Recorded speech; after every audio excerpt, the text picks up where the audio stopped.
Hey, my friend, I have a very special guest that I want to introduce you to. Someone that I think you can learn a lot from. His name is Dr. Jasser, and he's the president of the American Islamic Forum for Democracy. Now, Doctor, you are a devout Muslim. Yes.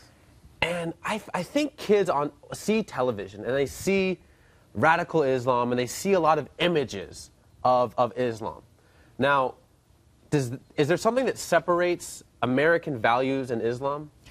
Well, you know, I grew up in Wisconsin, went to Packer games, and had a lot of the same childhood as most Americans. And I'll tell you, I did not feel there was.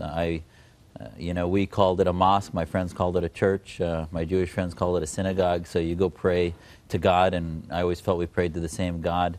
It was interesting. My mom and dad used to tell me that some of my Christian friends had more closer Islamic values than some of my Muslim friends, because they were more conservative and were nicer to their parents and nicer to their brothers and sisters. So they carried more of these values that, you know, at our home we call them Islamic values, but I think they're American values, which have to do with being honest and nice and compassionate and nice to other people. So I don't think there's differences. Obviously there are people and groups and organizations and even radicals that don't carry our values, that think they are Islamic, that aren't compatible, and that's what my work's about. Exactly. I mean, if you talk to, you know, a normal kid, and they're say, okay, tell me about Ryan, Jim, and Tom, and like, okay, well, he's 5'6", he's, you know, he's skinny, he's fat. They don't say he's Puerto Rican, Chinese, or Mexican. They just, right. American kids are colorblind to that example. But it seems like that they get this opinion of Muslims as being separatist, as being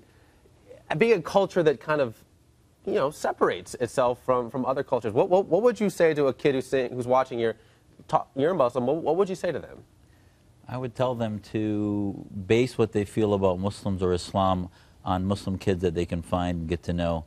You know, I have Zach, who's my son, who's 9 years old, and Zaina, my daughter, and you know, they're kids, and their friends all look at them as Zach and Zaina, and they're, you know, they base their friendships on all the games they share in common, what they're studying in class, and very few of their friends, you know, some of their friends' parents have seen me on TV and say, oh, your dad's talking about Islamic issues, and my son will ask me questions about it.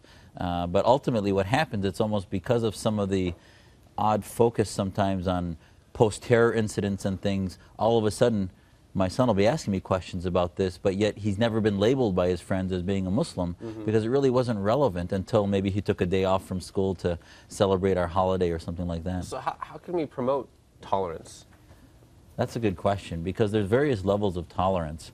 You know, I almost like to think about pluralism, because tolerance to me is sort of like, well, I'll let you do whatever you want. I'll tolerate it. Yeah, I'll tolerate it. But to me, what we teach our kids, and the way I learn it, is that it's beyond tolerance, is that, well, we practice Islam, but other friends that are Christian or Jewish or Buddhist or whatever their faith is may have another faith that may be the right way, that we all have equal access to God, or we have equal access to whatever we may worship, and ultimately we don't know who's right, and at the end we'll find out who's right, but it's not us to judge. And I think that's how you promote it, is that you teach kids at a young age that don't judge your friends. What we want to make sure is that they're good people. Your friends are honest. They don't lie to you, that they don't deceive you, that they share a lot of your common values. But those are more American values and not necessarily specific to one religion. And you're from Wisconsin. You're as American as they come. I'm a cheesehead.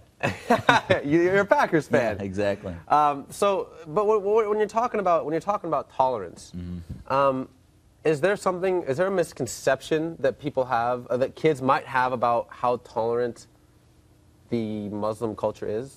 Oh, that's a really good question. I think that's something a lot of young Muslim kids struggle with, is that, oh, you're Muslim, which means that you know, you're like Al-Qaeda, or you're like these Saudis that don't let women do what they want, and you have these oppressive societies, and you're completely intolerant. And I'll tell you, my family came to the United States, came to the land of freedom, because we could practice our faith here more freely than anywhere in the world. And we learned the American system that, and the values that not only are we allowed to practice our faith freely, but we don't impose our faith on other people.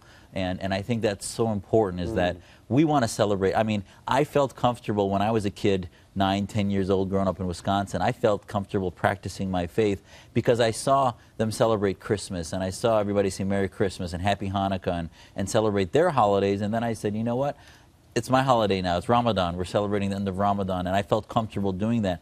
I worry today as we see sort of the secularization, you know, society becoming much less tolerant of religion in general, that when I don't see Christians feeling comfortable, I start to think, wow, is there a time I'm going to not feel comfortable also? Because I want to be in a society that celebrates all religions, where basically the American experiment is that we just prevent government from establishing religion. We prevent government from interfering, but we celebrate religion publicly, which I think makes America a much better place to live than even Europe. I mean, I remember my parents telling me about London and Europe, where they actually, secularism is so bad there that you can't even talk about God in public sometimes because it offends people, and that's just not what America's about.